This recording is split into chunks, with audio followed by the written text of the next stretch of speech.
O texto diz assim, irmãos, Lucas capítulo 10, do verso 25 ao verso 37. Certa ocasião, um perito na lei, um homem que conhecia a Bíblia, levantou-se para pôr Jesus à prova. Ele queria testar Jesus. Vamos ver se Jesus é mesmo conhecedor da palavra. E lhe perguntou: Mestre, o que preciso fazer para herdar a vida eterna? É uma pergunta clássica, né? Jesus, em outras passagens, foi perguntado sobre isso. O que preciso fazer para herdar a vida eterna? Jesus, ele gosta, muitas vezes, de responder às pessoas rebatendo a pergunta. E Jesus fala assim no verso 26, o que está escrito na lei? Respondeu Jesus, como você a lê? O que está escrito na Bíblia? Responda você mesmo, disse Jesus. E o homem respondeu, verso 27, ame o Senhor, o seu Deus, de todo o seu coração e de toda a sua alma, de todas as suas forças e de todo o seu entendimento. E ame o seu próximo como a si mesmo. Verso 28, disse Jesus, você respondeu corretamente. Faça isso e viverá. Jesus estava dizendo assim, olha, estou vendo que você conhece muito de Bíblia. Passe a viver a Bíblia.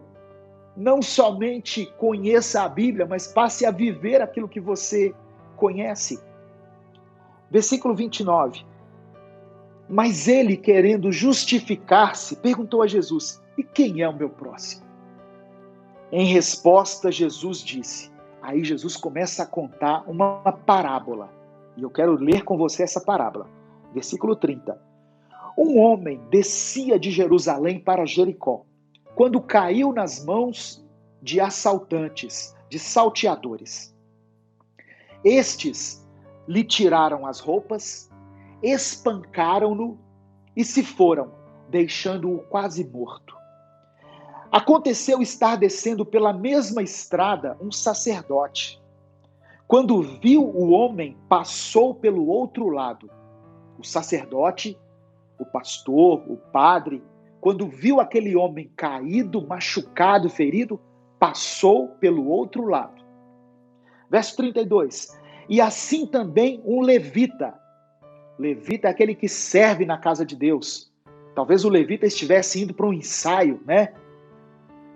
Quando chegou ao lugar e o viu, passou pelo outro lado. O levita, o tocador, quando viu o homem caído, passou para o outro lado também, ignorou o homem.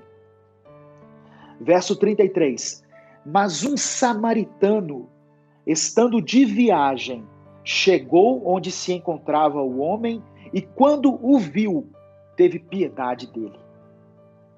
Aproximou-se, enfaixou-lhe as feridas, derramando nelas vinho e óleo, vinho e azeite.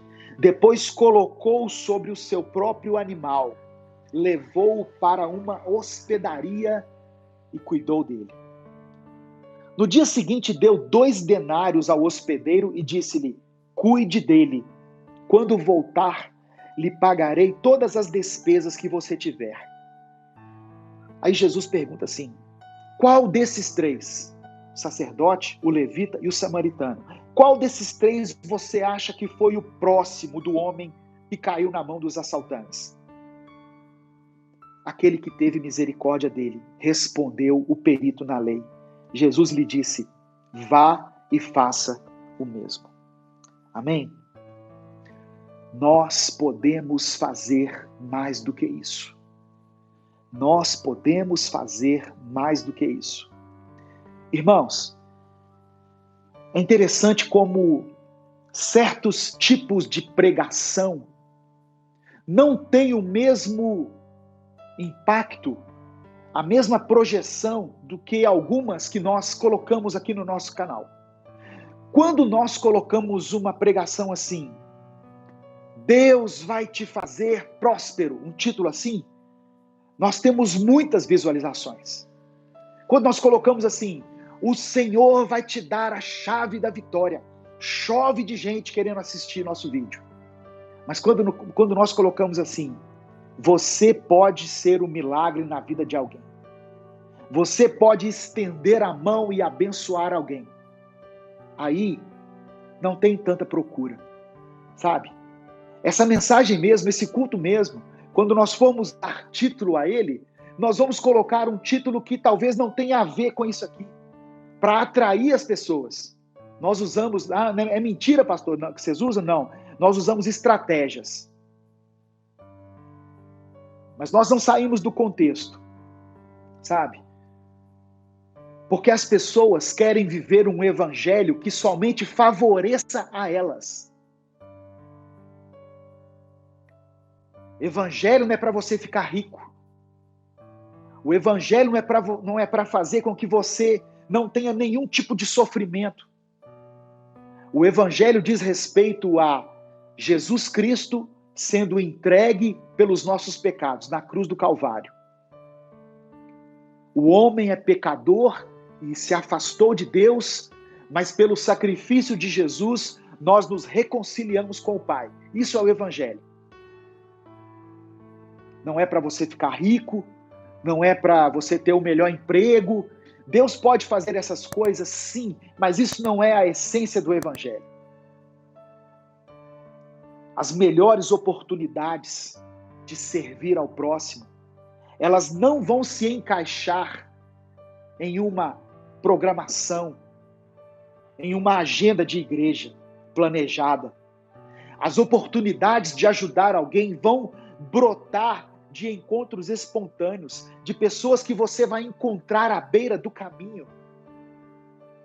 Pessoas que vão estar sofrendo, vão estar passando por algum tipo de dificuldade. Eu não estou falando só de dificuldade material. Pessoas que estarão no seu caminho feridas, machucadas pela vida, pelas experiências traumáticas. E você talvez vai ser um instrumento de Deus. Só que você não pode fazer como o sacerdote, nem como o levita, passar para o outro lado. É isso que nós temos feito, sabe? O sofrimento humano não causa mais constrangimento em nós. O nosso coração, de tantas notícias ruins, tem sido cauterizado nesse tempo. Há quanto tempo você não chora por alguém, irmão? Há quanto tempo você não se compadece? O sacerdote era um religioso, era um líder religioso. O levita era alguém que servia na casa de Deus. Você pode entender como um diácono, um obreiro, um presbítero. Mas não tiveram compaixão de quem estava ali ferido. E até hoje é dessa forma, irmãos. Infelizmente, a igreja tem cruzado os braços diante de tanta coisa que poderia fazer, sabe?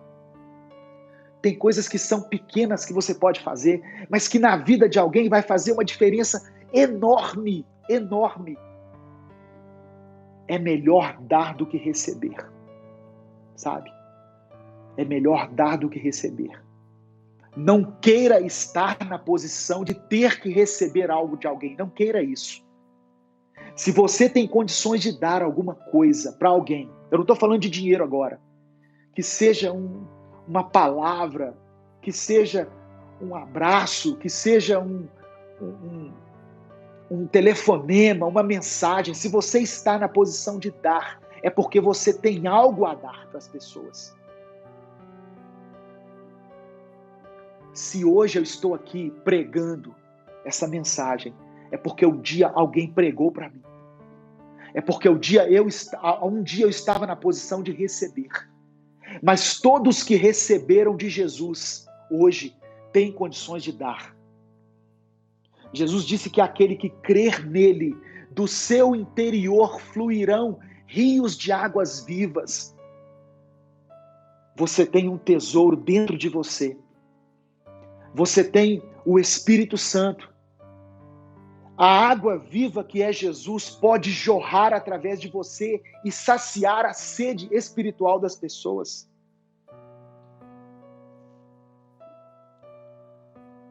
aquele samaritano representa alguém que se dispôs a ser usado por Deus. E é engraçado que Jesus usa na parábola um homem samaritano, que era assim o mais improvável. Lembra que os samaritanos não se davam bem com os judeus? Lembra que quando Jesus encontrou com uma mulher samaritana, ela falou com Jesus assim: por que você conversa comigo? Você não sabe que eu sou samaritana? Porque os judeus não se davam bem com os samaritanos. Havia uma questão religiosa, política entre eles, eles não se cruzavam. Mas Jesus diz que o samaritano foi quem se dispôs a ajudar o que estava ferido. Deus usa quem Ele quer. Deus usa quem Ele quer. O samaritano era a pessoa mais improvável aos olhos dos judeus, que poderia naquele momento ter uma atitude de compaixão, mas foi ele quem parou o que ele estava fazendo para ajudar aquele que estava necessitado.